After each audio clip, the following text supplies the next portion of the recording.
the Internet Prophet. Our first case takes us to the early days of Internet forums, where an anonymous user appeared with claims so outrageous they should have been immediately dismissed as fantasy. Instead, what followed was 2 years of the most detailed and technically sophisticated predictions about our future ever recorded online. This individual didn't just claim to be from another time. They provided technical specifications, explained complex physics, and made predictions about world events with an accuracy that defies conventional explanation. In the year 2000, internet forums were still relatively primitive spaces where enthusiasts gathered to discuss everything from conspiracy theories to emerging technologies. It was in this environment that someone using the name John Titor began posting messages that would captivate researchers and skeptics alike. Titor claimed to be a soldier from the year 2036 who had traveled back in time on a specific mission to retrieve a piece of vintage computing equipment. What separated Titor from countless other time travel claimants was the extraordinary level of detail he provided. He didn't just make vague predictions about the future. He offered technical blueprints for his alleged time machine, explained the mechanics of temporal displacement using advanced physics, and demonstrated a deep understanding of quantum mechanics that impressed even professional physicists reviewing his posts. The device he described was supposedly a General Electric temporal displacement unit that had been installed in a 1967 Chevrolet Corvette, later upgraded to a 1987 Chevrolet Suburban for improved cargo capacity. The technical specifications he provided were remarkably sophisticated, including detailed diagrams and operational parameters that would have been extremely difficult to fabricate convincingly in 2000. But it was Titor's predictions that truly captured attention. Writing in 2000 and 2001, he accurately forecasted that no weapons of mass destruction would be discovered in Iraq, years before this became apparent. He warned that a major European physics facility would create miniature black holes during high-energy experiments, something that wasn't confirmed until 2008. Most remarkably, he described a future where people would carry powerful computers in their pockets and communicate through vast social networks, predicting the smartphone and social media revolution with startling precision. Perhaps most chilling were his warnings about civil liberties violations following a major domestic terrorist attack. Writing months before September 11th, Titor predicted that Americans would willingly sacrifice freedoms for security after experiencing unprecedented domestic terrorism. He described federal police actions, the suspension of constitutional rights, and a growing divide between urban and rural populations that seems eerily prophetic when viewed through the lens of current political tensions. Titor's technical knowledge extended beyond general predictions into highly specific areas that demonstrated expertise no casual internet user should have possessed. He accurately described hidden functions within vintage IBM computing systems that weren't publicly acknowledged until years after his posts. A former IBM engineer later confirmed that only a handful of people knew about these capabilities when Titor was actively posting his messages. The photographs he shared showed what appeared to be his time machine, complete with technical manuals and specifications that demonstrated a level of sophistication that would have been extremely challenging to fake using technology available in 2000. Digital analysis of these images revealed no obvious signs of manipulation, and the technical details appeared consistent with advanced engineering principles. Then, as mysteriously as he had appeared, Titor vanished from the forums in March 2001. His final message was brief but haunting, stating that he would be leaving this timeline shortly and that there were only a few safety checks remaining before his departure.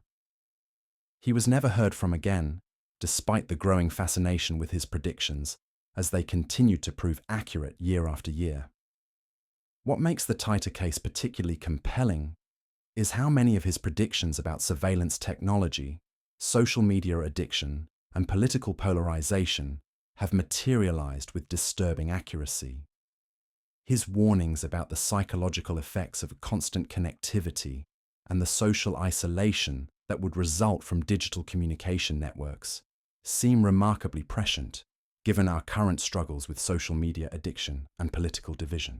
Skeptics have attempted to debunk Titer's claims by pointing to predictions that didn't materialize exactly as described, but supporters argue that his warnings about timeline divergence explain these discrepancies. According to Titer's own explanation of temporal mechanics, his presence in 2000 would have created subtle changes that could prevent some predicted events while allowing others to unfold as forecasted. The technical accuracy of his physics explanations continues to impress researchers familiar with theoretical temporal mechanics.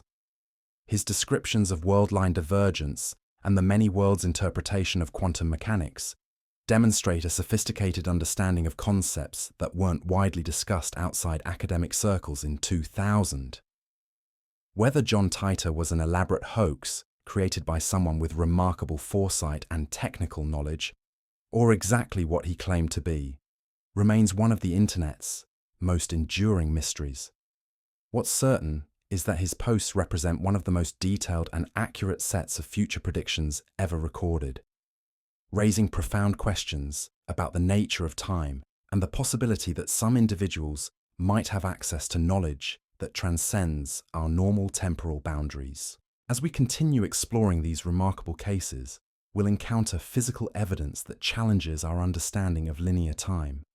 From vintage clothing that appears brand new to currency that had been out of circulation for decades, each case builds upon the last, creating a pattern of evidence that suggests our reality might be far more complex than we've ever imagined. Our next case, the man out of time. From the digital realm into the concrete streets of New York City, where reality itself seemed to fracture on a busy Thursday evening in June 1950, what happened that night challenges everything we think we know about the boundaries between past and present, leaving behind physical evidence that investigators still can't explain decades later. Picture Times Square in 1950. The neon lights, the bustling crowds, the vintage automobiles navigating the busy intersection. It was into this scene that a man suddenly materialized, appearing as if from thin air in the middle of the street. Within moments, he was struck by a taxi and killed instantly. What should have been a tragic but unremarkable traffic accident became one of the most puzzling cases in New York police history. The victim carried identification, showing his name as Rudolph Fentz, but everything else about him defied logic. His clothing belonged to another era entirely. A black frock coat and buttoned shoes that looked like they had stepped out of the 1870s, yet showed no signs of age or wear. The fabric appeared fresh from a tailor's shop, despite representing a fashion style that had been obsolete for nearly 8 decades. But the anachronistic clothing was just the beginning of the mystery. When investigators searched his pockets, they discovered items that shouldn't have existed in 1950. Brass buttons of a design not manufactured since the 1870s, a copper token good for a beer at a tavern that had been demolished in 1876, and $70 in banknotes that had been out of circulation for decades. The money wasn't counterfeit or reproduction currency. These were genuine bills from an earlier era, yet they appeared to be in mint condition. Most puzzling was what Fentz didn't have. No modern identification cards, no wallet contents that would connect him to 1950, no signs of mental illness or confusion that might explain his period costume. Witnesses described him looking around in complete bewilderment, as if seeing Times Square for the first time, before stepping directly into the path of oncoming traffic. Captain Hubert Ream of the Missing Persons Bureau took on the investigation, and what he discovered defied every rule of logic and causality. Digging through decades-old missing persons files, he found an entry from 1876 for one Rudolph Fentz, aged 29, who had vanished without a trace during an evening walk near his home. The physical description matched the accident victim perfectly, down to the smallest details. The investigation grew stranger when Ream located the 1939 New York phone directory and found a listing for Rudolph Fentz Jr. When contacted, this man claimed his father had mysteriously disappeared in 1876 during a walk and was never seen again. He provided investigators with a photograph of his father taken shortly before the disappearance. The image showed a man identical to the traffic victim, matching every facial feature and physical characteristic. The case was quietly filed away and forgotten, deemed too bizarre for public consumption. But retired police officers who worked the investigation continued to discuss it in whispers for decades afterward. They had witnessed something that challenged their fundamental understanding of reality, something that suggested the boundaries between different time periods might not be as solid as everyone assumed. The physical evidence was undeniable. Period clothing in perfect condition, authentic currency from decades past, and missing person records that corroborated an impossible timeline. Either someone had orchestrated an elaborate hoax using genuine artifacts from the 1870s, or Rudolph Fentz had somehow been transported 74 years into the future, arriving in 1950 with no understanding of how the world had changed. What makes this case particularly compelling is the lack of obvious motivation for deception. There was no financial gain to be made from the hoax, no publicity sought by the alleged perpetrators. The man died in the street, taking any potential explanations with him. The evidence was discovered by police conducting a routine investigation, not by researchers looking for proof of time travel. Modern analysis of the case has raised additional questions. The preservation of the clothing and currency suggests storage conditions that would have been difficult to maintain over such an extended period. The brass buttons and copper token were manufactured using techniques specific to the 1870s, details that would have been extremely difficult for a modern forger to replicate accurately. Some researchers have suggested that Fentz might have been a victim of what's known as temporal displacement, a theoretical phenomenon where individuals somehow slip between different time periods. The evidence certainly fits this explanation better than conventional alternatives, though it requires accepting possibilities that mainstream science considers impossible. The Fentz case established a pattern that we'll see repeated in other accounts. Physical evidence that doesn't belong to its apparent time period, documentation that supports impossible timelines, and witnesses who observed events that challenge our understanding of linear time. Each element on its own might be explained away, but together they form a compelling argument that something extraordinary occurred on that June evening in Times Square. Our next investigation, the Versailles time slip. Gardens of Versailles. Two respected English academics experienced what may have been the most documented time slip in recorded history. Their methodical research and independent verification would spend 10 years attempting to explain an afternoon that seemed to transport them over a century into the past. Eleanor Jourdain and Charlotte Moberly were hardly the types to fabricate supernatural experiences. Both were highly educated, skeptical by nature, and held prestigious academic positions that would have been jeopardized by association with anything resembling fantasy or fraud. Yet what they experienced on August 10th, 1901, during what should have been a simple tourist visit, would challenge their rational worldview and create one of the most thoroughly investigated cases of alleged time travel ever recorded. The two women were exploring the grounds of Versailles when they began noticing subtle changes in their surroundings. The atmosphere became oppressive and dreamlike. Colours seemed to fade, and an inexplicable melancholy settled over them. They encountered several people dressed in 18th century clothing who appeared to be going about their daily business as if such attire were perfectly normal. Near the Petit Trianon, they observed a woman in period dress sitting on the grass, sketching. She looked up at them with mild curiosity before returning to her work. Later research would reveal that this woman matched historical descriptions of Marie Antoinette in every detail, from her distinctive hairstyle to her facial features. The location where they saw her was precisely where the doomed queen was known to spend her afternoons during the summer of 1789. The encounter became increasingly surreal as they continued their exploration.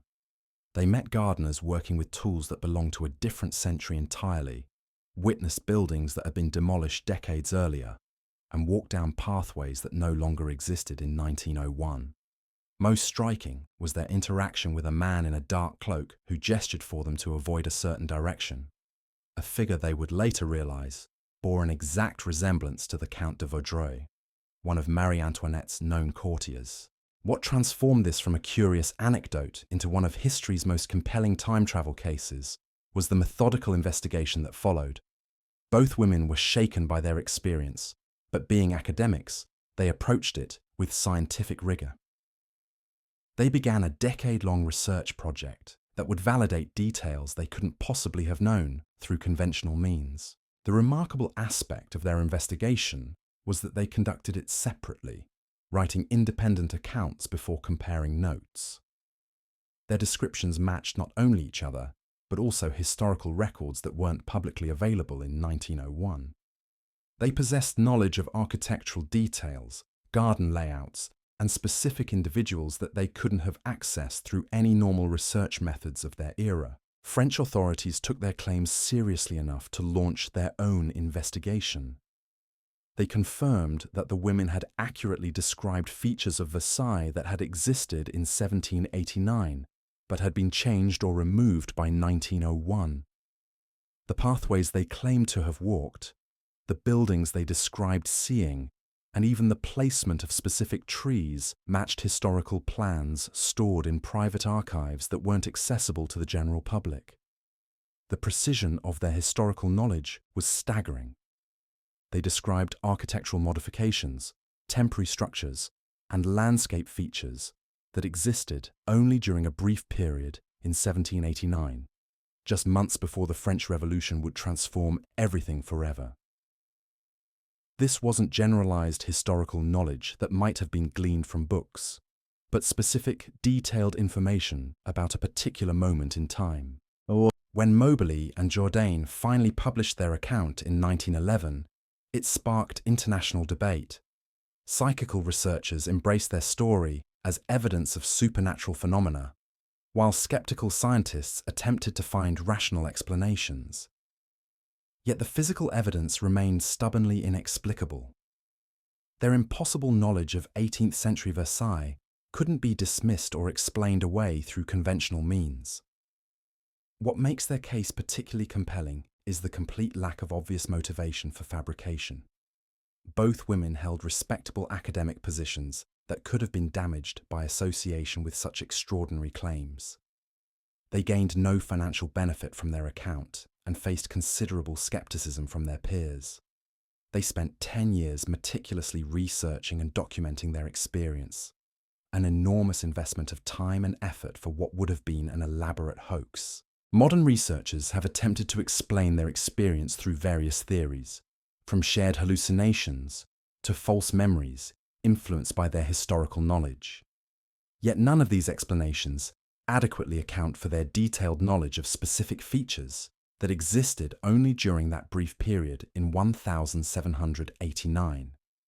The evidence suggests they somehow accessed information that shouldn't have been available to them through any normal means. The Versailles timeslip established another pattern we see repeatedly in these cases: highly credible witnesses, detailed knowledge that couldn't have been acquired normally, and physical evidence that supports impossible timelines.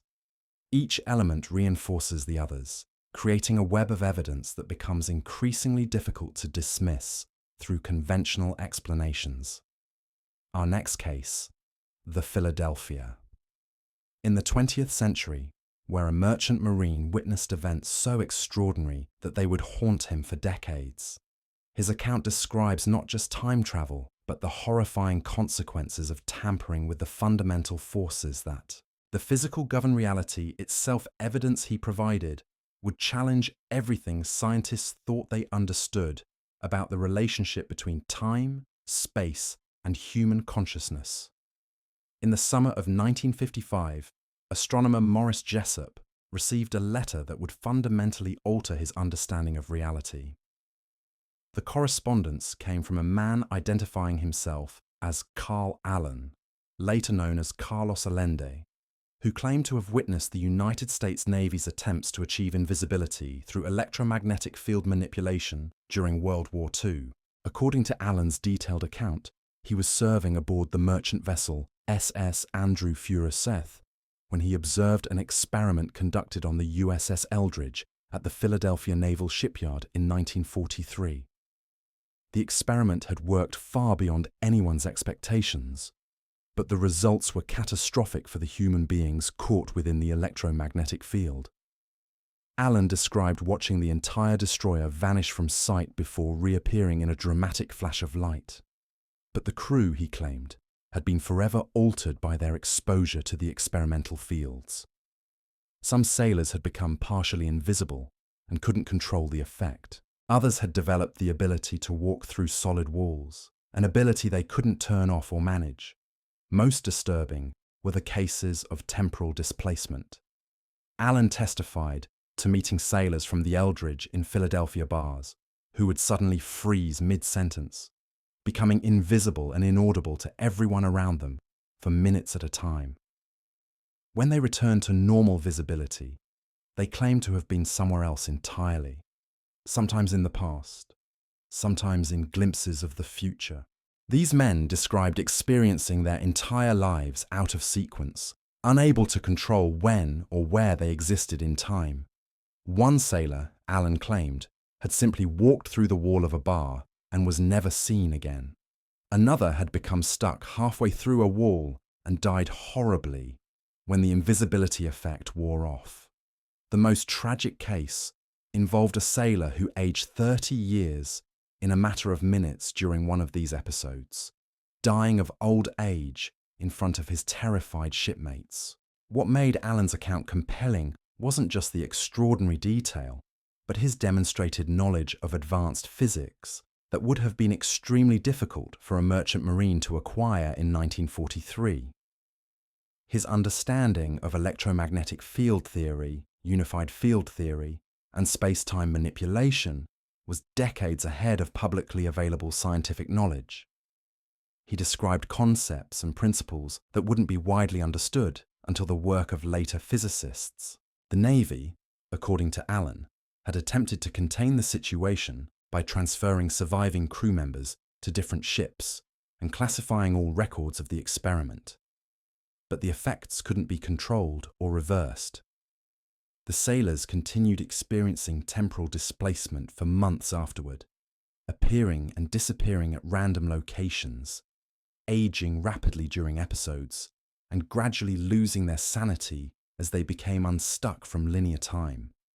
When researchers attempted to verify Allen's claims, they discovered that official records of the Philadelphia experiment had been classified or destroyed. The USS Eldridge's operational logs from October 1943 were mysteriously missing from naval archives. Most of the crew members had died or disappeared over the intervening years, and the few who could be located refused to discuss their experiences aboard the ship. Yet some corroborating evidence remained. Philadelphia area newspapers from late 1943 contained brief mentions of strange incidents involving military personnel who had appeared suddenly in bars and restaurants, acting confused and disoriented before vanishing again. Medical records from naval hospitals showed an unusual number of psychological cases involving temporal displacement delusions among destroyer crews from the Philadelphia shipyard.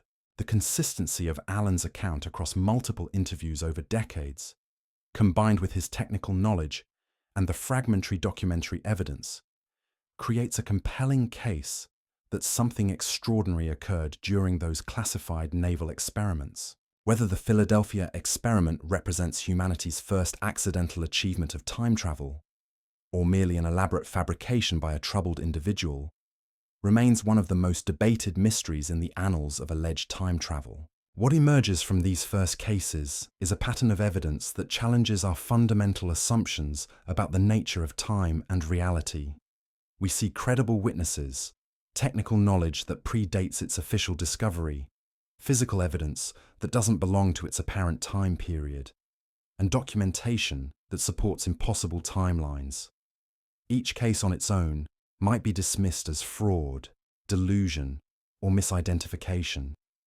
But taken together, they suggest that our understanding of temporal mechanics may be fundamentally incomplete. The evidence points toward possibilities that mainstream science considers impossible, that time may not be the fixed linear progression we assume, that the past and future may be more accessible than we believe, and that some individuals may have experienced phenomena that transcend our normal temporal boundaries. As we continue examining these extraordinary accounts, we'll encounter even more compelling evidence. Photographic proof of anachronistic technology, physical artifacts that display manufacturing techniques from different eras, and documented cases of individuals who possessed knowledge they couldn't have acquired through conventional means. The pattern becomes increasingly difficult to ignore, building toward revelations that may fundamentally alter our understanding of reality itself. Our investigation now takes us into the golden age of Hollywood, the Chaplin case, when archived footage revealed something that shouldn't exist, clear evidence of 21st century technology being used at a 1928 movie premiere. This isn't speculation or eyewitness testimony that might be questioned decades later. This is photographic evidence, captured on original film stock, showing technology that wouldn't be invented for another 40 years. In 1928, Charlie Chaplin was premiering his masterpiece, The Circus, at Grauman's Chinese Theatre in Hollywood. The glamorous event was captured by studio cameras for posterity, creating what should have been nothing more than a simple record of another Hollywood premiere. For decades, this footage sat in archives, unremarkable and forgotten. But in 2010, film researcher George Clark made a discovery that would send shockwaves through the historical research community. While examining the footage frame by frame using modern digital enhancement techniques, Clark spotted something that defied every law of physics and chronology. Walking casually through the background of the shot was a woman dressed in dark clothing, holding what appeared to be a small black device pressed against her ear. She was clearly engaged in conversation, speaking into the object and listening intently, displaying the unmistakable behavior patterns of someone using a modern cellular phone. The implications were staggering. This was 1928. The first mobile telephone system wouldn't be developed for another 4 decades. Yet here was crystal clear evidence of someone using technology that simply didn't exist, captured on original film stock that digital analysis confirmed had never been tampered with or manipulated. Clark's investigation revealed even more disturbing details. The device the woman was holding matched the exact size, shape, and usage pattern of modern smartphones. She held it at precisely the angle someone would use to take a call, and her mouth movements clearly showed she was engaged in active conversation. Her walking pattern displayed the distracted, purposeful movement characteristic of someone navigating while talking on the phone. The woman herself appeared anachronistic in subtle ways, beyond just the device. While her clothing seemed appropriate for the 1920s at first glance, closer examination revealed differences in cut and fabric that didn't match authentic period fashion. Her hairstyle suggested modern techniques, and her overall appearance had an indefinable quality that suggested someone attempting to blend into the past, but not quite succeeding. What made this discovery particularly compelling was the authenticity of the source material. This wasn't some grainy, questionable footage that might have been doctored. These were original film reels from 1928, stored in climate-controlled archives and verified by multiple film preservation experts. Digital analysis conducted by specialists from major studios confirmed that the footage showed no signs of digital manipulation or superimposition. The effects couldn't have been achieved using 1920s technology. Film experts from companies like Kodak examined the footage and confirmed that creating such a convincing illusion would have been impossible with the techniques available in 1928. The lighting, shadows, and integration of the figure into the scene were too sophisticated for the era's special effects capabilities. Further investigation revealed additional anomalies throughout the crowd that evening. Several individuals in the background wore clothing that, while appearing period-appropriate at first glance, showed subtle signs of modern manufacturing techniques. Their postures and mannerisms suggested people unfamiliar with 1920s social conventions, as if they were visitors from another time attempting to blend in with limited success. Perhaps most intriguing was the complete lack of reaction from other people in the crowd. In 1928, witnessing someone using such an extraordinary device would have caused an immediate sensation. People would have stopped, stared, and gathered around to examine this miraculous technology. Yet everyone in the footage appears completely oblivious to the woman and her impossible device, continuing their conversations and movements as if nothing unusual was happening. Hollywood historians attempted to identify the mysterious woman using their extensive records of everyone who was supposed to attend the premiere.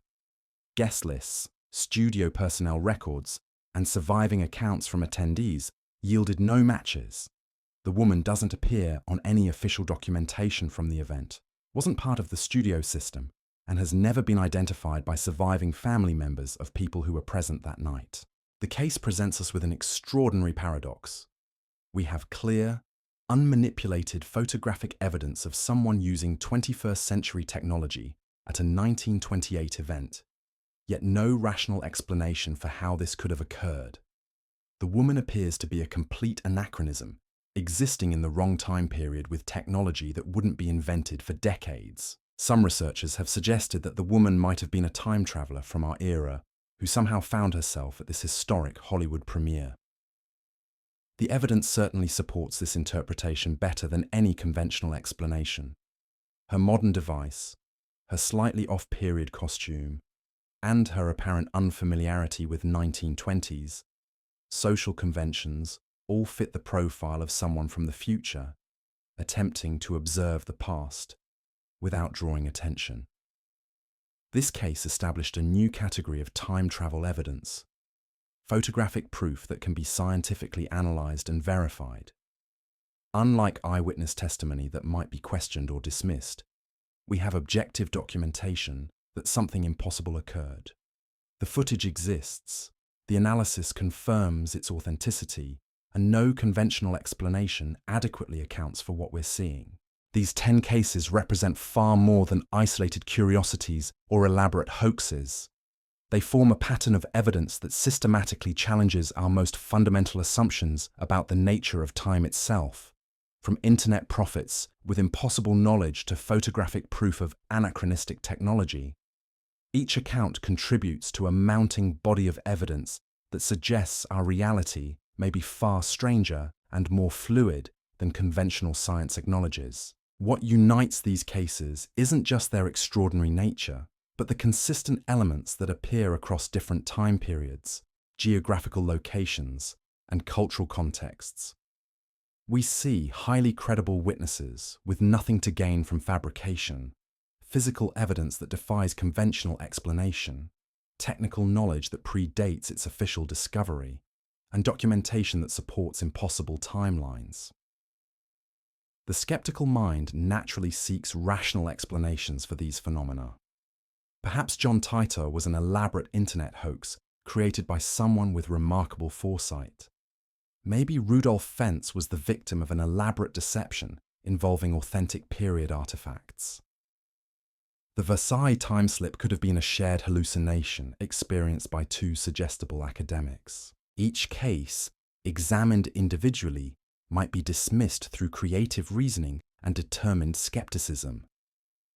But taken together, these accounts create something far more compelling than the sum of their parts.